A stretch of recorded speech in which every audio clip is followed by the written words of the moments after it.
Good morning. I want to talk to you today about your boot camp paper 3. I want to talk about some stylistic errors and plagiarism. First of all, I marked on many people's papers the use of it, that, there, those to open up a sentence.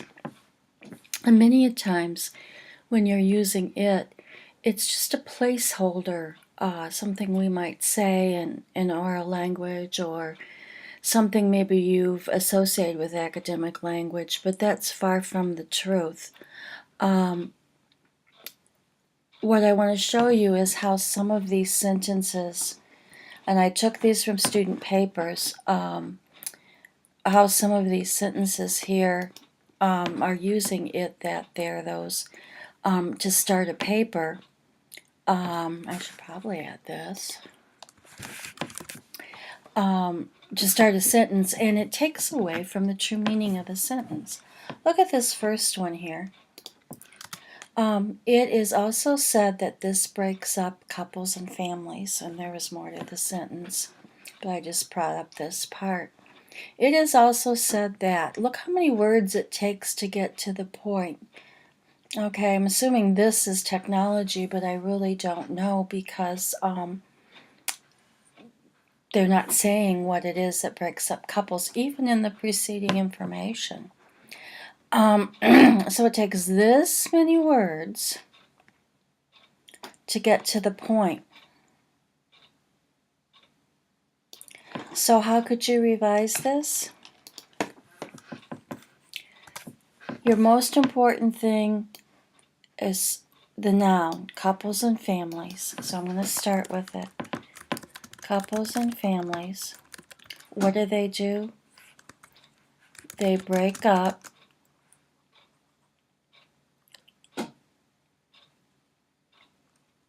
from, and I assume it's technology use. Because the this, I'm not sure what it is. Okay. So I've gotten right to the point, and you haven't let the reader kind of go. It is the fact. It makes the sentences long, boring. Okay. Here's another one. It is of a time when people have come to be too dependent on technology. I'm not sure what he means. It is of a time. Why doesn't he just say, get rid of this and say,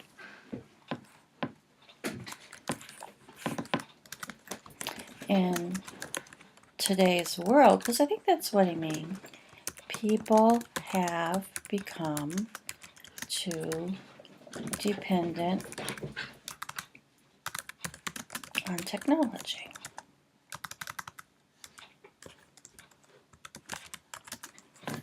Again, we've got it is of a time. It's kind of got some words, but it's more specific rather than it is of a time. And then we cut right to the chase. People have become too dependent on technology. If you want people emphasized, you start with people have become too dependent on technology in today's world. Then you just put the prepositional phrase at the end. So hopefully that clears up some things if I noted on your paper that you've got sentences that start with it and you don't know how to get rid of them. Second problem we're having, a lot of you, and that's why I'm bringing this up, is using the first person plural we. It's perfectly fine. You might think this is strange, but in most academic settings, I is appropriate. Okay? In some academic settings, it's not, and you should probably, in subject areas, ask your teachers if that bothers you. But I is appropriate, so don't shy away from using I. But we assumes your audience is in complete agreement with you, or this is happening with you. And it may put your audience off. And also, it's a rule that's been pounded into me for years, and my teachers have never ever had a very good explanation. But the only thing I can come up with is that it's pulling your reader in and assuming your reader feels the same way when you want to convince your reader to feel the same way. And I took this from someone's paper. Although technology has improved our lives in many ways, our lives, you could change this to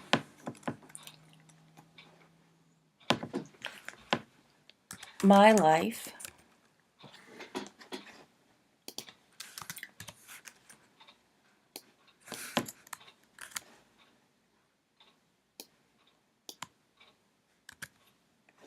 Oops. I'll change it to my life. Or you could change it to, if you wanted more people, and then that's what you were trying to do with the we, American lives. So you want to get rid of that we. That's the most important thing. Second one, it has a couple problems. This, however, does not actually change the fact that we all spend too much time engrossed in our personal technology. I know people who aren't too engrossed. So you're taking your reader and assuming that they're engrossed in it. They're spending too much time. So we want to get rid of, again, maybe Americans.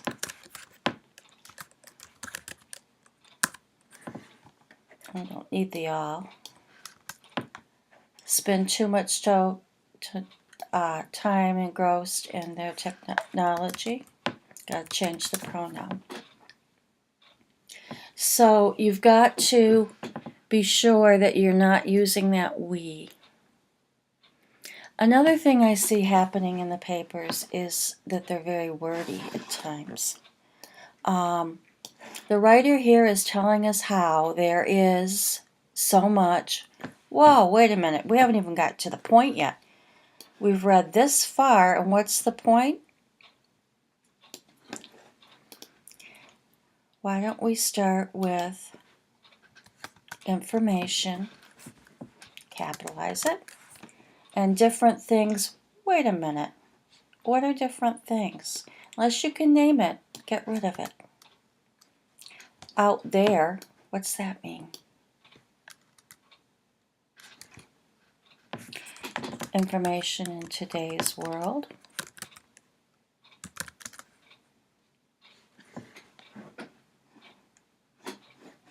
Okay, now still that isn't a sentence, so maybe who is getting too much information? We go, people are constantly losing their focus because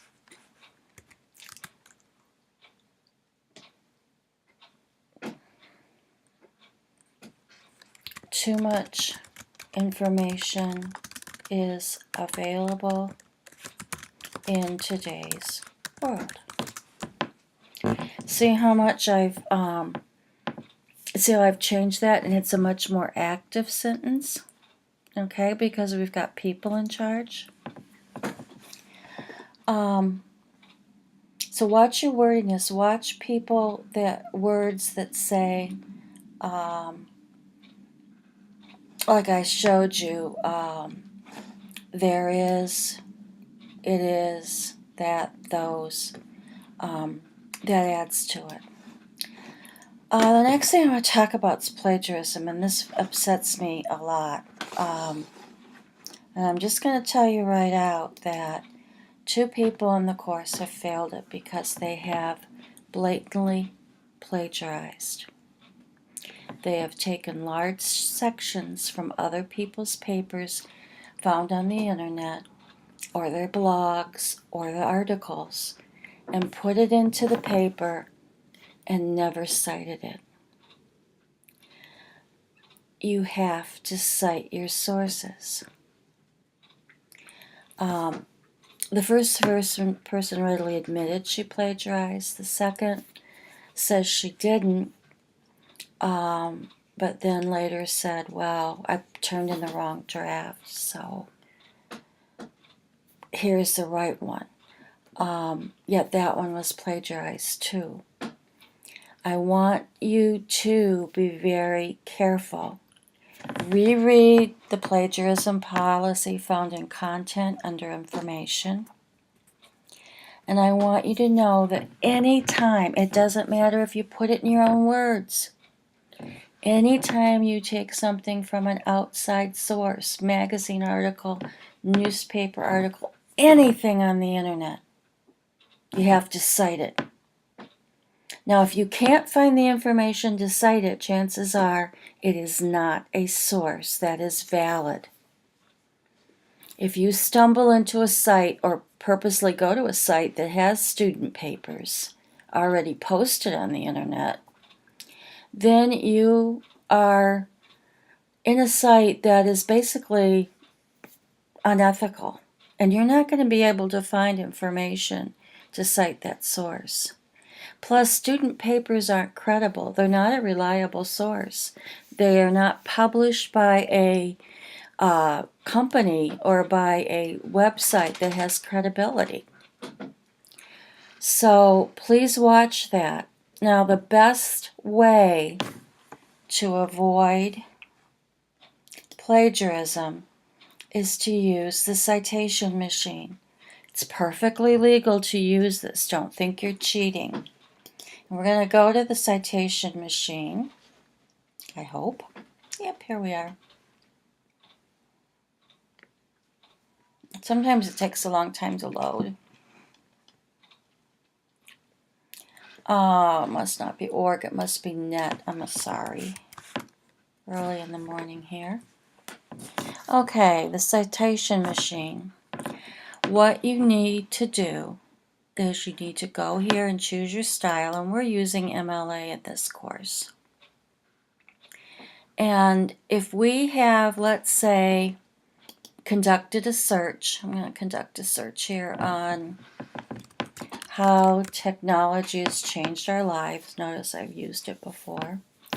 And I'm going to go to a source. And I need to look to see if this is a valid source. First of all, it's published by University of Wisconsin-Platteville. And it's a company, or not a company, but a department at their college called Instructional Center for Educational Technologies. So it looks pretty credible, right?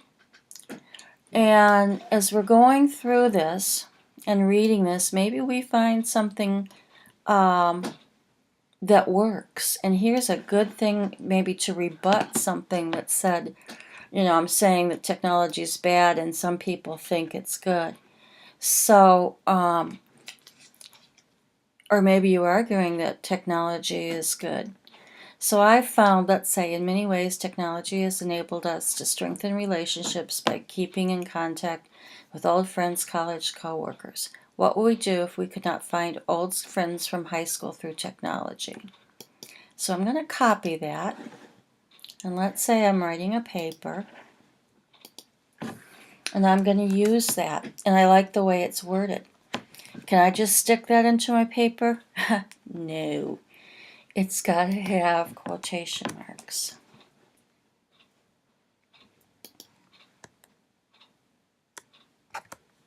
Okay. Now, how are we going to know how to cite it?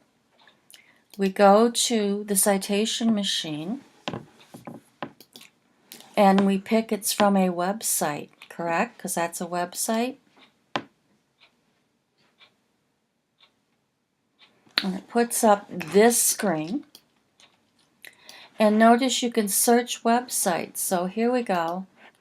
We copy it, and we put in the website. And it says, look, we found it. That's the same website we're looking at. So we hit select. And this is what they found. They found the article, the website, the address. They couldn't find the publisher or the publication date. So we have to go in and put some stuff in ourselves. So we go to the final step. And it already has put in the article. It doesn't know the author, so we need to go back and check, is there an author to this article? Sure enough, there is, right here, Brittany Walker. Sometimes there isn't, and if there isn't an author, don't worry about it. But we have an author here, so we're going to put Brittany Walker. Okay. Oops, I spelled a Walker wrong. Okay. And I put a D and a G. Sorry about that. And it put the title and the address, or excuse me, the website title, the address, publisher, sponsor. Well, that might be and probably is the Instructional Center for Educational Technologies. So, Instructional Center for Educational Technologies. In MLA, we don't need the URL. When was it published? Let's go back and see. September 19th.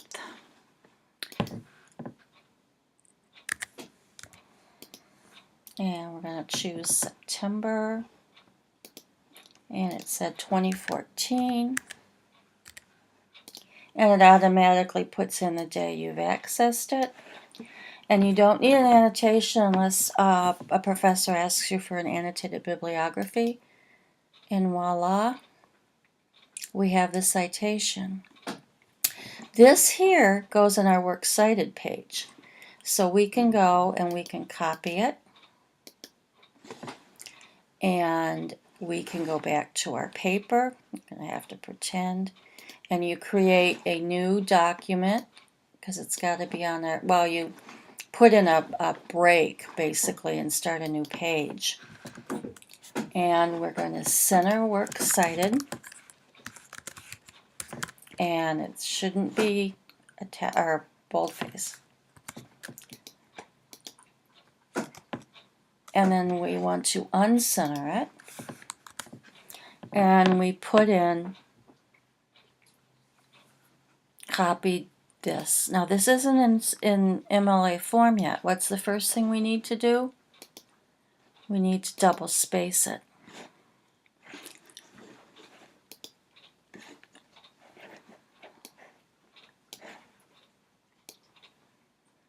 Let's just put this all on one page so it makes sense. Okay.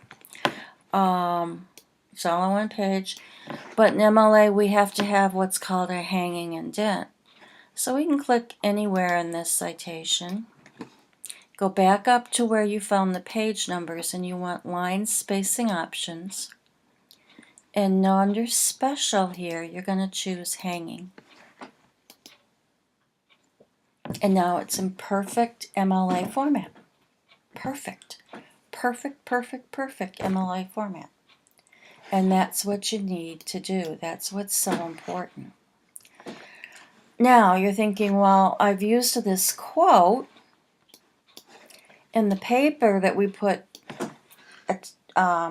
parentheses, or excuse me, quotation marks around. What do I stick in here?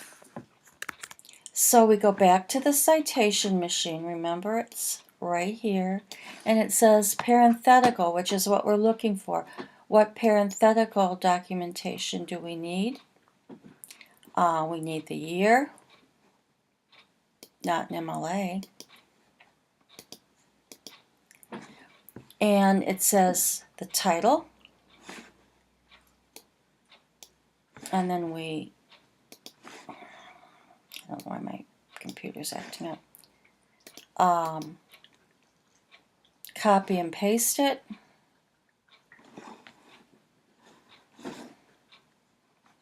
This should have worked into our paper.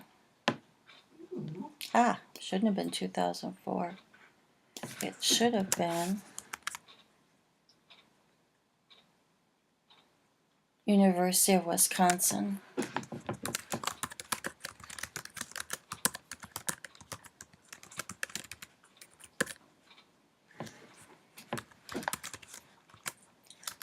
Now, there was a question mark here. We're going to leave that in the quotation marks. I'm going to put a period here because this is part of the citation. Now, had this been a period there, we wouldn't put a double period. We just put a period at the end. That's the way you avoid plagiarism. Even if I had put this into my own words.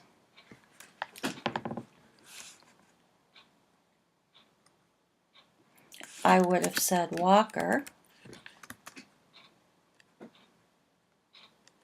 states in her article, what's the name of the article? The positive and negative impact. I'm not going to write all of it for the sake of time, but you should write all of it.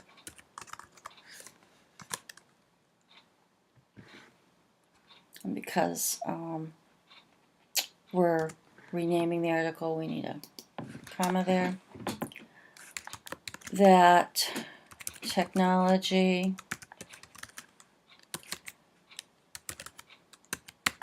strengthens relationships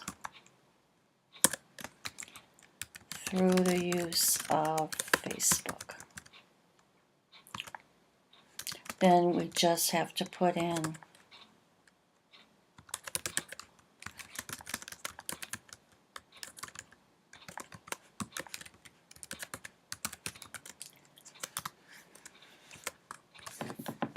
there you go. 2 ways to do it: direct quote, paraphrase. Paraphrase still needs documentation. I know this video went on a long time. If you have made it to the end, I would like you to send me a citation and a quote or paraphrase from your paper that you have correctly created this and correctly created a quote. Put it in an email, send it to me, 10 points. Thanks for watching.